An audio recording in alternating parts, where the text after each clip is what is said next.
Ustadz, bagaimana adab kita menyapa, menegur pemimpin yang zalim, tidak amanah dalam memegang tampuk kekuasaan?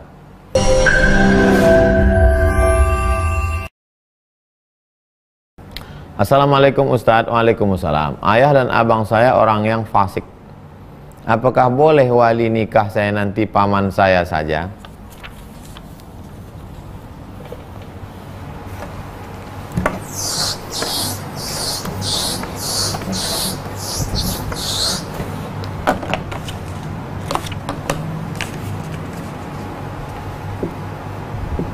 La nikaha illa biwaliyin wa syahidai adlin. Tidak sah nikah kecuali dengan wali satu, wa syahidai dua saksi, syaratnya adil. Walinya adil, saksinya adil. Sekarang orang banyak nikah saksi pejabat. Pejabat korupsi, makan haram. Ada ustadz di situ, tak pakai jadi saksi. Pejabat jadi saksi. Koruptor jadi saksi. Makan haram jadi saksi. Gimana? Tak sah kalau pakai mazhab Syafi'i. La nikaha illa biwaliyin wa syahidai adlin. Ini mau menikah. Maka walinya ayah. Kalau tak ada ayah, kakek. Kalau tak ada kakek, abang.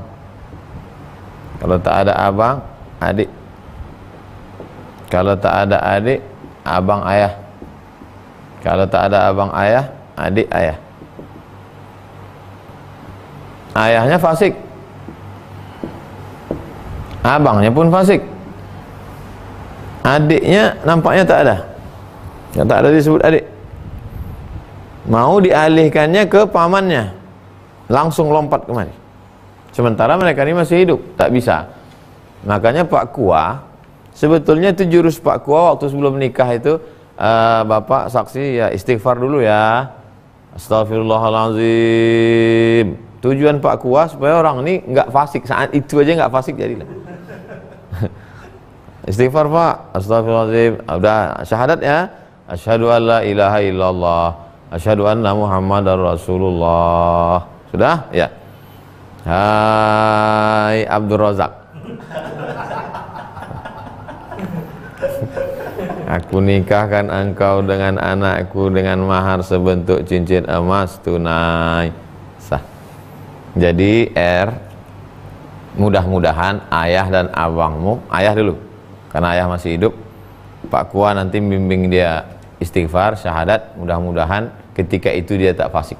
Doakan setelah itu dia betul-betul berubah. Jadi jangan langsung pindah wali. Itu saja lagi, ikuti aturan Pak Kua. 2. Ahmad Humairah. Ustadz, saya ingin nanya tentang lafaz kullu. Lafaz kullu artinya semuanya. Kenapa kullu bid'atin dhalalah itu tidak semua? Ente belajar di mana kullu itu semua? Kullu man 'alaiha fan. Kullu man 'alaiha fan. Terus buktinya enggak. Wa yabqa wajh. Oleh sebab itu kullu bid'atin dhalalah. Kullu bid'atin dhalalah, hadisnya hadis umum. Dikhususkan. Apa mengkhususkannya? Man sanna fil islami sunnatan hasanatan. Siapa yang melakukan perbuatan baik tidak bertentangan dengan Quran dan sunnah, falahu ajruha wa ajru man amila biha. Hadis kullu bid'atin dhalalah umum. Yang mengkhususkannya apa? Hadis man sanna fil Islam. Yang ngomong begini siapa? Imam Nawawi. Tahun berapa? 676. Dalam kitab apa? Al-Minhaj Syarah Sahih Muslim Ibn al-Hajjaj. Imam Nawawi nggak punya Sahih Muslim, tapi dia mensyarah Sahih Muslim. Dia mengatakan bid'ah ini bisa dibagi. Hadis umum nih. Tiba-tiba ente mengatakan hadis ini nggak bisa dibagi. Rupanya ente ngutip guru ente yang baca Sahih Muslim tapi pakai laptop. Gimana ceritanya? Oleh sebab itu maka Yang mengatakan pembagian ini Imam Ibnu Hajar Al-Asqalani, Khatimatul Hufaz, penutup para hafiz hafal Al-Quran. Cari di yang bahasa Indonesia menjelaskan ini Habib Ghais tentang kullu. Coba lihat dia panjang lebar dia bahas. Habib Ghais,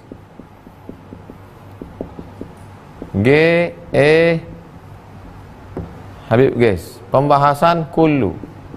Ketik di Google, ketik di YouTube.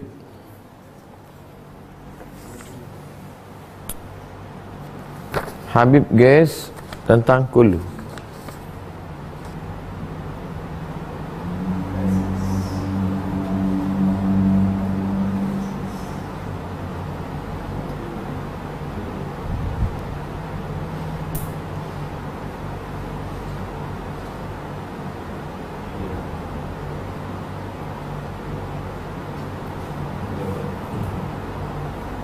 Tuh.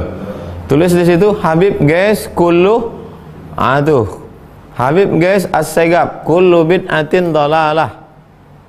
Memahami hadis kullu bid'atin dhalalah. Habib Ghais As-Segaf, alumni Azhar. Ceramahnya di Masjid Sunda Kelapa.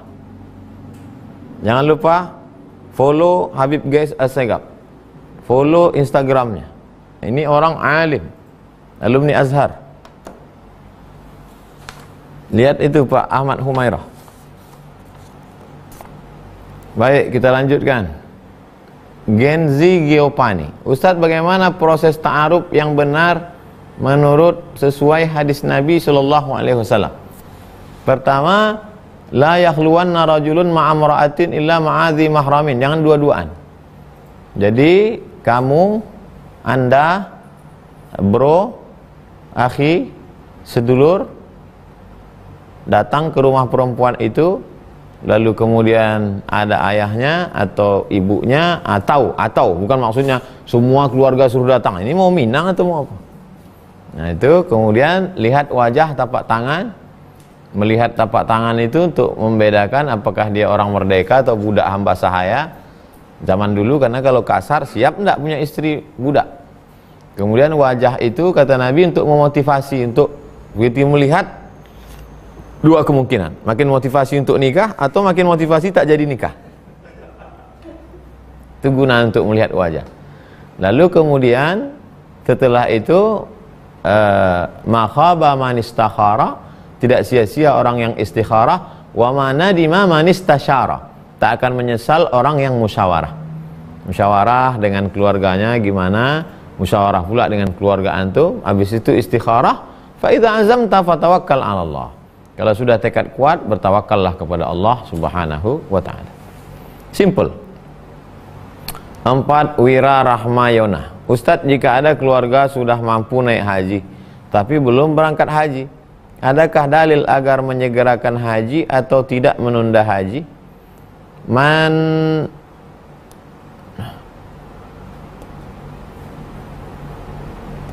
lahu zad, siapa yang punya bekal, falam yahuj, tak mau pergi haji, mata mitatan jahiliyah, matinya mati jahiliyah. Jadi store aja dulu, tahun ini nggak bisa berangkat karena corona bapakmu, tak bisa berangkat karena corona, maka nanti store aja dulu ONH. Kalau ada uang ONH plus berarti dalam 2-3 tahun, kalau tidak ONH plus, ONH biasa berangkat dalam sekian puluh tahun. Mati dalam itu sudah tidak dikatakan mati jahiliyah karena sudah store, niat sudah ada, karena belum giliran aja, tapi insya Allah sampai berangkat.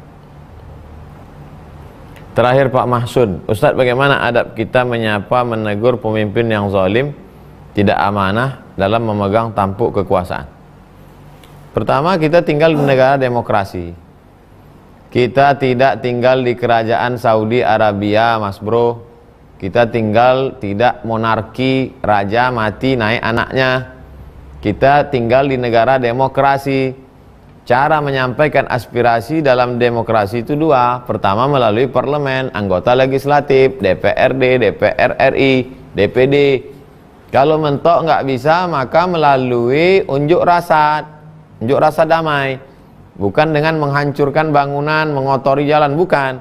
Unjuk rasa itu adalah bagian dari menyalurkan aspirasi dalam demokrasi. Jadi kalau ada orang melarang unjuk rasa itu ya dikawal. Kita kan punya polisi, tentara, Satpol PP, dikawal supaya tidak terjadi hal-hal yang tidak diinginkan. Karena unjuk rasa adalah bagian sepaket dari demokrasi. Jadi kalau ada orang melarang unjuk rasa, berarti dia tidak menerima demokrasi secara utuh. Masuklah kamu ke dalam demokrasi kafah. Katanya demokrasi, katanya demokratis, tapi unjuk rasa nggak boleh. Gimana ceritanya? Adapun ulama yang berani ngomong bicara face to face, qaulul haq inda sultanin jair, ngomong, sampaikan. Ustaz Somad ngomong aja, kenapa Ustaz nggak mau ngomong langsung? Saya nggak mau ngomong langsung, nanti datang di foto, habis itu di share, jadi pencitraan. La ta'murun nabil ma'ruf, ajak orang buat baik. Wala tanhauna 'anil munkar, larang orang buat mungkar. Man ra'a minkum mungkaran, kalau kamu melihat kemungkaran, falyughayyirhu biyadihi, dengan tangan. Kalau nggak bisa, fabilisani, dengan lidah. Kalau tidak bisa, fabiqalbihi, dengan hati. Wa dzalika adhaful iman. Kalau kamu tidak laksanakan amar ma'ruf nahi mungkar, apa guna lidahmu? Lidahmu akan ditanya. As-sakitu 'anil haqqi syaitan akhras. Orang yang diam terhadap kebenaran diinjak-injak, maka sesungguhnya dia setan bisu. Kata Imam